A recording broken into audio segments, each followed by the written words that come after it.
I'll be sworn in. I'm going to be sworn in the way Raila was sworn in.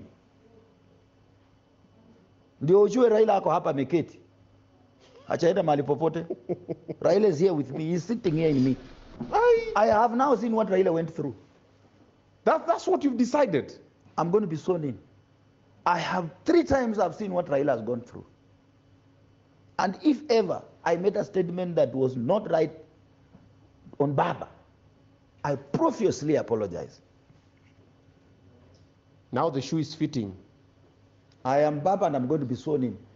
And I declare myself the Raila, reincarnated. I'll be sworn in.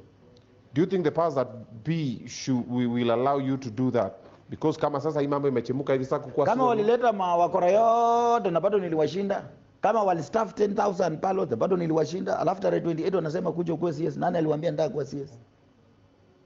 If they knew they won an election, why are they offering things to me? I'm not interested to be anything in this bloody government. And my people have warned me, if you dare go to that government, don't come back to Malava. But were you not the one who had vowed that you'll nini politics if if I lost politics? If I lost, but I've not lost. I won. And if I left, who will help our people? Who will rewrite the history? Who will put these wrongs right?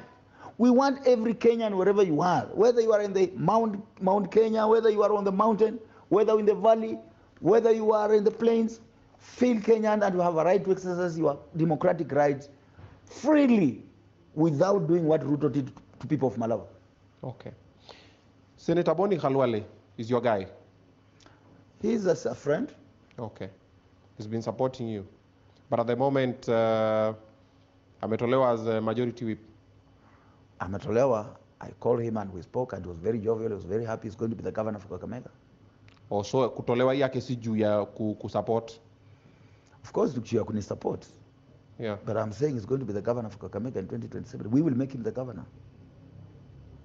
Siku hiyo kila mtu atakuwa kivyake. Hii pesa yote half a billion umeweka Malava itakuwa. Tutaonana na huyo mbunge wa Chepsaita. Wacha tu kama atafika huko. Tutaonana na yeye. Maana mimi naenda, watu wako wanaenda kotini, sio mimi. Na unajua hata kuresign kama MCA. So that alone is going to knock him out.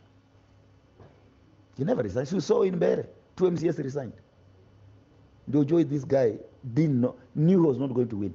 He never resigned. That's an irregularity. Yeah, of course he's going to be knocked out. Even tuache hivi vingine yote. That fact that he never resigned is knocking him out. You remember that member of parliament? He was knocked out because he was an MCA, never resigned, was elected, people went to court and was knocked out. This one will be knocked out, definitely. You also allege that there are voters who are brought from outside Malava. Apart from the ballot stuffing, walikuwa wanakuja tu wanapiga kura hata they are not even being verified. At Manda polling station, walikuwa natoka kwa Faruku hapo, na pale Shandiche polling station. And then West Kapras, nasikia 2,000 walitoka huko Vihiga. Of course, this has to be information you are told because you cannot be everywhere to know what is happening. So they just pull up and just walk in and just walk in and vote and go. What will you do? Okay. Obina? This is our country. Now let's look nationally.